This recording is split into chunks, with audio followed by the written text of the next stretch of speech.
কোন জায়গায় যদি আমি দলিল না দিই খপ করে আমারে ধরবেন আজকে। এইগুলো আল্লাহ আকবার বলার দলিল। এবার হইলো হাত কতটুকু উঠাবো, এই তো আচ্ছা মন দিয়ে শোনেন। মুসলিম শরীফের 390 নাম্বার হাদিস, মাদ্রাসা পাঠ্যপুস্তক অনুযায়ী, হ্যাঁ কথা শোনেন, মাদ্রাসা পাঠ্যপুস্তক অনুযায়ী 3033টা হাদিস হবে। এই অনুযায়ী মুসলিম শরীফের 390 নাম্বার হাদিস।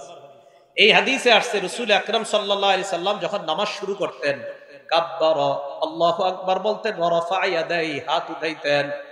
হাত যখন উঠাইতেন হাত্তা তাকুনা, হাতগুলা আল্লাহ নবীর এই পরিমাণ উঠতো, হাত্তা তাকুনা হাজওয়া মানকিবাই, কাঁধ বরাবর উঠাইতেন। বলেন কি বরাবর? খুব মন দিয়ে শুনেন। তাহলে মুসলিম শরীফের 390 নাম্বার হাদিসে পাইলাম কি বরাবর? কাঁধ। বলেন সবাই কি বরাবর? আমি চিন্তা করলাম আচ্ছা কাঁধ বরাবর পাইলাম, আর আপনারা টেনশনে পড়ে আছেন হুজুর আমরা তো কান বরাবর উঠাই, ঠিক না? আলোচনা পুরো শুনবেন। কাঁধ বরাবর পাইলাম, পাওয়ার পর এবার আমি আরিফ বিন হাবিব চিন্তা করে গেলাম তো কাঁধ বরাবর পাইলাম, দেখি আর কিছু আছে কিনা। এবার মুসলিম শরীফের 391 নাম্বার হাদিস, মানে পরের হাদিসটা, এই হাদিসের বর্ণনাকারী মালিক ইবনুল হুয়াইরিস। এই মালিক ইবনুল হুয়াইরিস বলেন আন্নাহু রাসূলুল্লাহ সাল্লাল্লাহু আলাইহি ওয়াসাল্লাম, মালিক ইবনুল হুয়াইরিস আল্লাহ নবীকে দেখলেন কাব্বারা, উনি তাকবীর বলে নামাজ শুরু করলেন, রফা ইয়াদাই, নামাজে শুরু করার সময় হাত উঠাইলেন। হাত এমন ভাবে আল্লাহ নবী উঠাইলেন হাত্তা ইউহাজি বিহিমা উযুনাই, দুই হাত কান বরাবর উঠাইলেন। তাহলে 390 নাম্বার হাদিস কাঁধ বরাবর, 391 নাম্বার হাদিস কান বরাবর। বলেন আবার, 390 নাম্বার হাদিস কাঁধ, আর 391 নাম্বার হাদিস কান বরাবর। তাহলে 390 নাম্বার হাদিস মুসলিম শরীফের কাঁধ বরাবর, 391 নাম্বার হাদিস কান বরাবর। এখন কানের লতি নামে কোনো শব্দ শুনছেননি? কানের লতি আমরা কিন্তু ছোটবেলা থেকে শিখছি কানের লতি বরাবর।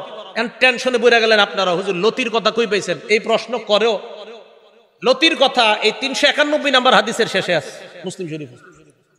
হ্যাঁ, এই হাদিসের শেষে আছে। বর্ণনাকারী কাতাদা। এই কাতাদা রাদিয়াল্লাহু তাআলা আনহুর বর্ণনা, আন্নাহু রাআ রাসূলুল্লাহ সাল্লাল্লাহু আলাইহি ওয়াসাল্লাম কাব্বারা, আল্লাহ নবী তাকবীর বললেন, রফা ইয়াদাই, নবী হাত উঠাইলেন, হাত্তা ইউহাদি বিহিমা ফুরুআ উযুনাই, আল্লাহ নবী দুই হাত কানের লতি বরাবর উঠাইছে। মুসলিম শরীফের 390 নাম্বার হাদিস কাঁধ বরাবর। বলেন কাঁধ কি বরাবর? কাঁধ। 391 নাম্বার হাদিসে দুইটা আমল, একটা হলো কান বরাবর আর একটা কানের লতি বরাবর।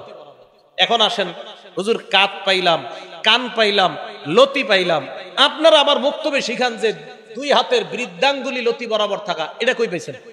তাহাবি শরীফ 1 নাম্বার খন্ড 144 নাম্বার পৃষ্ঠা। এই পৃষ্ঠা আছে রাসূল আকরাম সাল্লাল্লাহু আলাইহি সাল্লাম যখন তাকবীর বলে নামাজ শুরু করতেন হাত উঠাইতেন। হাত যখন উঠাইতেন তখন রাসূল সাল্লাল্লাহু আলাইহি সাল্লামের হাত্তা ইয়াকুনু ইবহামাহু, নবীর এই দুই বুড়ো আঙ্গুল মুবারক করিবা বিন শাহদাতাই উযুনাই, কানের লতি বরাবর আসতো।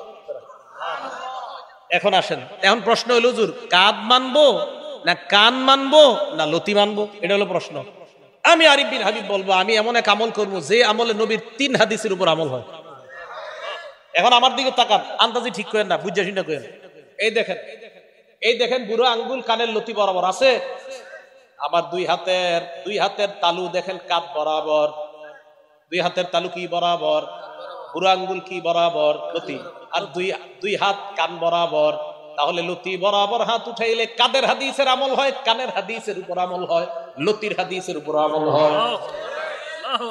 আমার সওয়াব বেশি দরকার তাই আমি 3 হাদিসের উপর আমল করি। আপনি যদি সওয়াব কম দরকার হয় তো করেন কম। আমার যদি কেউ বলেন হুজুর আপনি এটা কেন করেন? আমার সওয়াব বেশি দরকার তাই এটা করি।